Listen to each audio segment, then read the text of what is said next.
Selamat pagi, siang, sore, dan malam kepada Bu Elda. Perkenalkan, nama saya Alvin Rajendra Lukman, jurusan Digital Business Innovation dengan NIM 2602205093, BINUS Kampus Bandung. Sebelumnya, saya di sini ingin mempresentasikan integrated end-to-end proses dari Starbucks. Sebelumnya saya memakai dua device, mohon maaf, dikarenakan apabila melakukan aktivitas video melalui laptop saya sangat berat, jadi saya menggunakan HP saya sebagai videonya dan share screen-nya melalui laptop saya.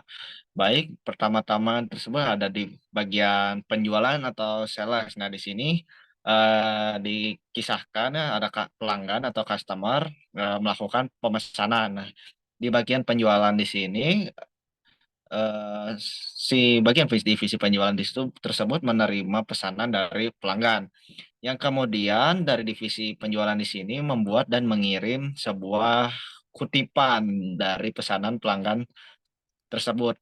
Lalu eh, selanjutnya divisi penjualan menerima pesanan pembelian pelanggan sehingga divisi penjualan pun membuat pesanan pelanggannya. Nah, di sini kita mengecek dulu apakah persediaan barang jadi yang dipesan oleh pelanggan tersebut ada atau tidak. Maksudnya di sini ialah Starbucks-nya di sini apakah ada kopinya, tehnya, dan lain sebagainya yang sudah menjadi barang jadi. Namun apabila tidak, di sini kita akan melakukan pengadaan barang.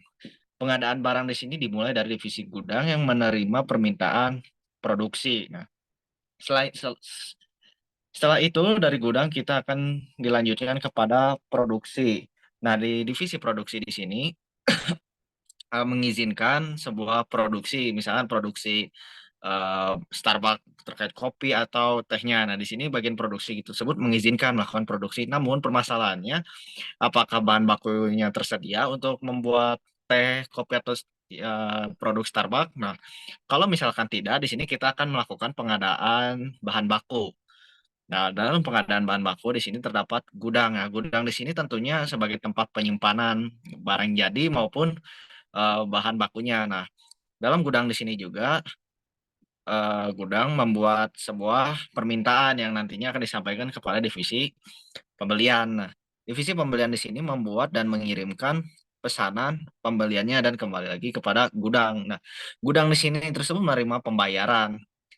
Nah, lalu ada kok berlanjut pada paralel ke akuntansi. Nah, divisi akuntansi di sini menerima sebuah faktur yang dari divisi pembelian. Selanjutnya dari divisi akuntansi di sini mengirimkan pembayaran. Nah, lanjut kepada gudang, gudang langsung menanyakan kembali apakah ada persen bahan baku. Nah, apabila iya, maka proses pun dilanjutkan dalam produksi. Nah, dan di gudang juga mengeluarkan berbagai bahan baku yang telah disimpan. Nah, lalu akan diberikan kepada bagian produksi.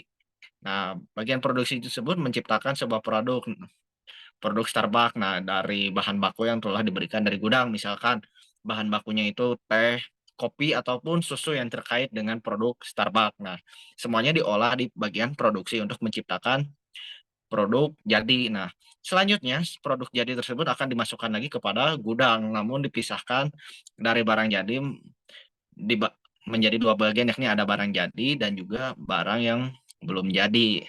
Nah, ketika produk tersebut sudah dibuat, maka tentunya diberikan kepada dipisahkan di bagian barang jadi. Nah, gudang di sini mengirim barang jadinya ke untuk diproses. Nah, apabila tadi persediaan barang jadinya tidak, maka tentunya setelah diciptakan barang jadi, maka persediaan barang jadinya pun jadi ada sehingga dilanjutkan kepada proses gudang. Nah, gudang di sini juga mempersiapkan pesanan atau pengepakan gitu dari produk Starbucks itu dilakukan pengepakan, juga melakukan pengiriman. Nah, kepada si pelanggannya. Nah, divisi akuntansi juga membuat dan mengirimkan faktur serta menerima pembayaran dari pelanggan. Nah, dari divisi akuntansi ini menerima pembayaran dari pelanggan atas penerimaan barang Starbucks dari gudangnya. Nah, mungkin cukup sekian pemaparan presentasi dari saya.